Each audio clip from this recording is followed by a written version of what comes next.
Hey there, and welcome to another Spooky Reads. Tonight I'm thinking about the Brothers Grimm. Fairy tales. The Brothers Grimm were well named, really. Some of their stories, as originally recorded by them, were pretty darn bleak and violent, bloody even. And what version of them you grew up with kind of depended on your household, right?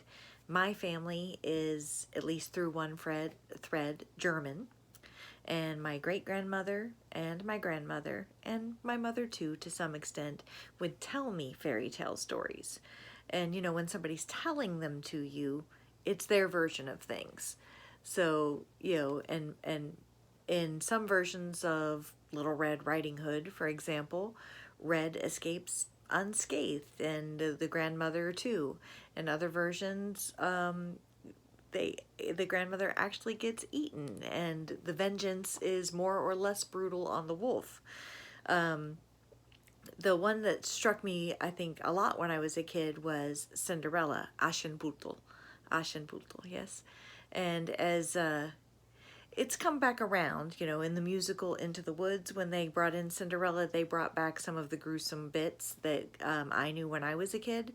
But it's one of those cases where, like, you get to school, you talk to other kids about the stories, and you find out the version that you know is not the version that they know. I think my family didn't sanitize and try to make them child-friendly in the same way. They were much more believers in the idea of scaring us into behaving, with the idea of some of the horrible things that could happen if you didn't. So I have a few different editions of the Brothers Grimm around my house, and like a supposedly collected all of them. I've got my Bruno Bettelheim someplace, but the one I found tonight was Grimm's Grimmest, which collects some of the ones that are especially bloody, especially violent. And I was going to read a bit from towards the end of Aschenputtel, when she's left the ball and has come back home, and the prince is going around with the shoe trying to find his princess. So, and when evening came, Aschenputtel wanted to go home, and the prince was to accompany her, but she escaped so quickly he could not follow her. But he had caused all of the steps to be spread with pitch, so that the left shoe of the maiden remained sticking in it. The prince picked it up and saw that it was of pure gold, and very small and slender. The next morning he went to her father and told him that none should be his bride save the one whose foot the golden shoe should fit.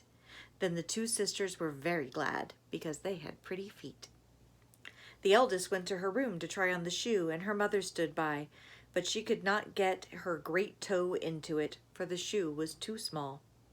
Then her mother handed her a knife and said, "Cut the toe off, for when you're a queen you'll never need to go by foot." So the girl chopped her toe off, squeezed her foot into the shoe, and went to the prince. Then he took her with him on his horse as his bride, and with her rode off. But they had to pass by the grave, and there sat the two white doves in the hazel tree, and they cried, "That is not the right bride, the slipper is much too small, blood is flowing inside, it does not fit her at all." Then the prince looked at her foot and saw the blood flowing, and he turned round his horse and took the false bride home again, and said she was not the right one, and that the other sister must try on the shoe. So she went into her room and got her toes in, but her heel was too large. Then her mother handed her the knife and said, "Cut a piece off your heel, and when you are queen you will never need to go by foot." So the girl cut a piece off her heel and squeezed her foot into the shoe, and went to the prince, who took his bride before him on his horse and rode off. When they passed by the hazel tree, the two white doves sat there and cried, go back, there's blood in the shoe is too small, that bride will not do." Then the prince looked at her foot and saw the blood flowing. Then he turned his horse around and brought the false bride home again. "This is not the right one either," he said. "Have you no other daughter?" "No," said the man, "only my dead wife left behind her a nasty little Cinderella. It's impossible that she can be the bride." The king's son ordered her to be sent for, but the mother said, "Oh, no, she's much too dirty. I couldn't let her be seen." But the prince would have her fetched, and so Aschenputtel had to be called. Then she washed her face and hands very clean, and went in and curtsied to the prince, who held out to her the golden shoe. Then she drew her left foot out of the heavy shoe she was wearing, and slipped it into the golden one, which fit like a glove. And when she stood up and the prince looked in her face, he knew again the beautiful maiden that had danced with him, and he cried, "This is the right bride." The stepmother and the two sisters were terrified and grew pale with anger. But he put Aschenputtel before him on his horse and rode off. And as they passed the hazel tree, the two white doves cried, "Coo, coo, no blood in her shoe. She is the right bride with the prince by her side." And when they had thus cried, they came flying after and perched on Aschenputtel's shoulders, one on the right and the other on the left, and so they remained. And when her wedding with the prince was appointed to be held, the false sisters came, hoping to curry favor and take part in the fortune. As the bride and groom went to the church, the eldest walked on the right side and the younger on the left, and the doves picked out an eye on each of them. And as they returned, the elder was on the left side and the younger on the right, and the doves picked out the other eye of each of them. And so they were condemned to go blind for the rest of their days because of their wickedness and falsehood. And believe it or not, that's where the story ends. No happily ever after here, huh?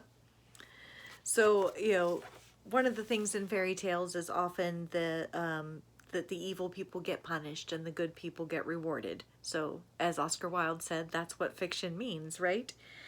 But the part that really struck me as a kid was some of that brutality. They cut off pieces of their feet, and I also wondered even then, what was up with this prince that he could be so easily fooled, that he didn't remember any details about what his potential bride looked like. He had to judge it based on just whether she could wear a shoe. And I do remember, though, feeling very satisfied that those wicked stepsisters got blinded at the end. That fit my mean child heart's version of fairness. Maybe I would be more forgiving now, or maybe I wouldn't. I don't know. So, do you have favorite Grimm fairy tales? Are there ones that struck you with their violence and their scariness? I'd love to hear about it. Thanks for listening.